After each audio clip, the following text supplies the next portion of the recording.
Hello, mapagpalang umaga muli sa ating lahat mga kabady, mga kapatid.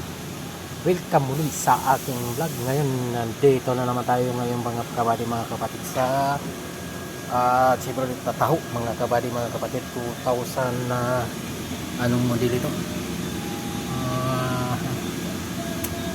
2015 model mga kabady, mga kapatid. Ito ang nag-highlight yung check engine niya, gawa ng jerking yung engine mga kabady, mga kapatid. So pinalitan na ng mekaniko ng isang set na spark plug.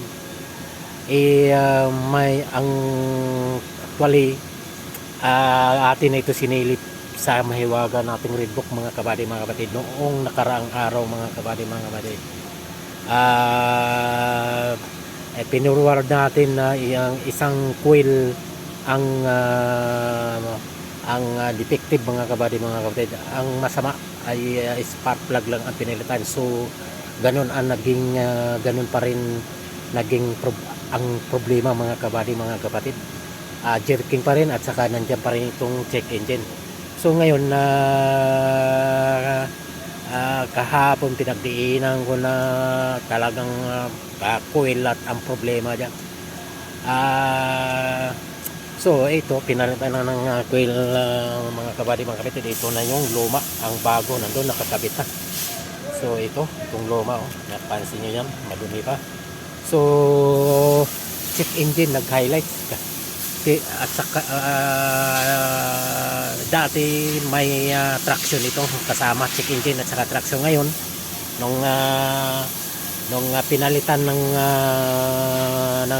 isang set na spark plug, hindi naalis yung traction saka check engine. Ngayon na pinalitan ng coil, check engine na lang ang natira mga kabady, mga kapatid. Automatic nawala yung traction mga kabady, mga kapatid. So i-reset na lang natin ito mga kabady, mga kapatid, kung currently yung code niya mga kabady, mga kapatid, in previous scan natin mga kabady, mga kapatid. Okay, so tara, samahan nyo ako.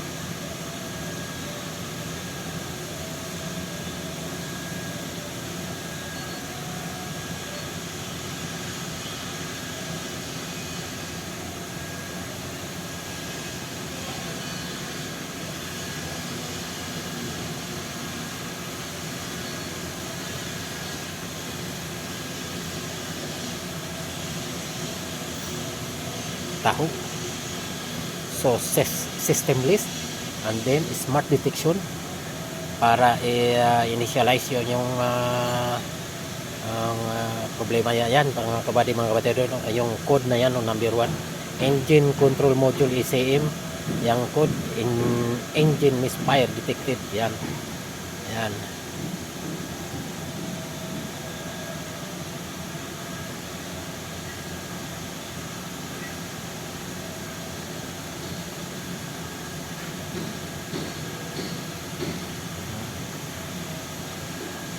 yan ang kulay, yung kulay red ng mga yan mga kabady, mga kapatid. Yun ang code nya, yun ang sintomas nya. So tingnan nyo dito sa baba, kulay green oh. Kulay green at saka normal. So di ba? So yan ang problema niyan mga kabady, mga kapatid. Kapag mayroong problemang isang unit, yan nagko-color red mga kabady, mga kapatid, ibig sabihin yan sintomas, problema sa engine nya. So okay, so hintay lang natin mga kabady, mga kapatid, initialize pa niya yung okay. So yan, tapos na. So i-reset natin isa-isa mga kabady, mga kapatid.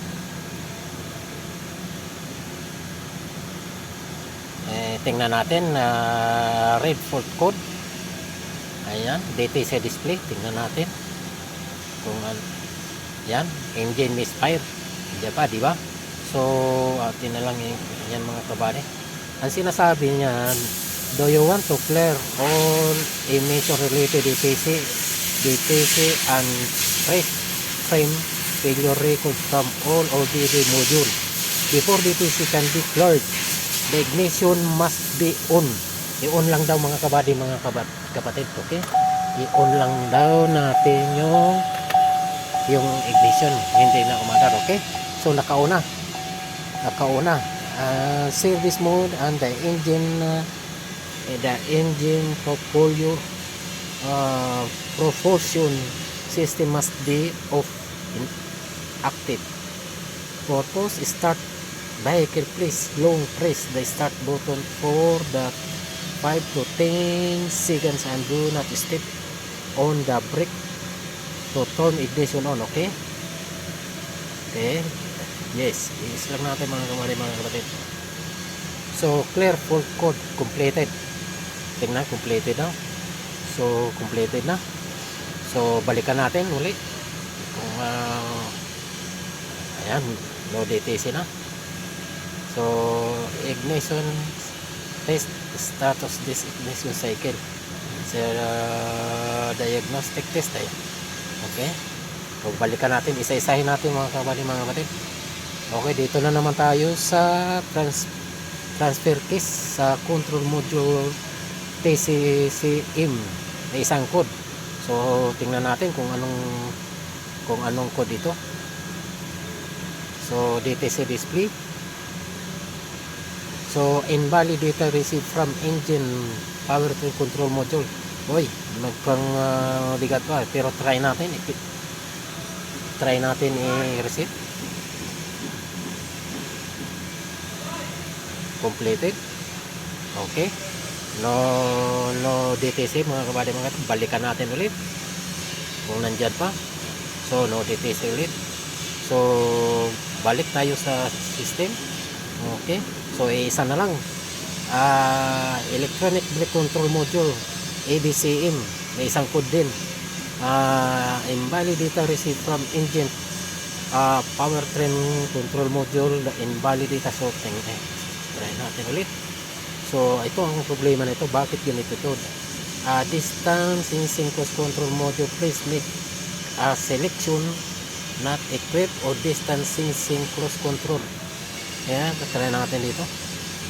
Ayan, display natin kung anong code. So ayan, ganun din, try natin i-reset mga kabady, mga kapatid. Ganun din na sinasabi, ignition on. So yes,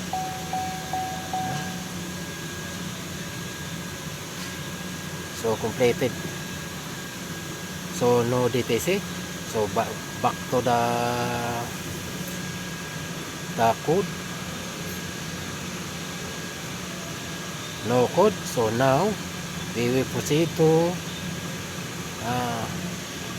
okay. So lahat green na mga kabady, mga kapatid. Yan, normal. Okay. So start natin mga kabady, mga kapatid, kung mawala itong check engine.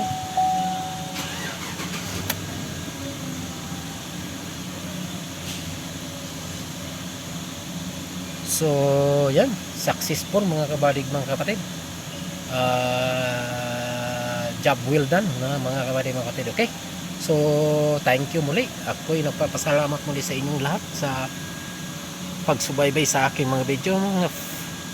Sana ay patuloy nyo suportahan, subaybayan ang aking mga video, at huwag kalimutan mag-like, comment, share at follow, at pakipindot na rin ng notification bell na sa ganun ay updated kayo sa aking mga bagong i-upload na video. Okay, so bye bye sa muling vlog.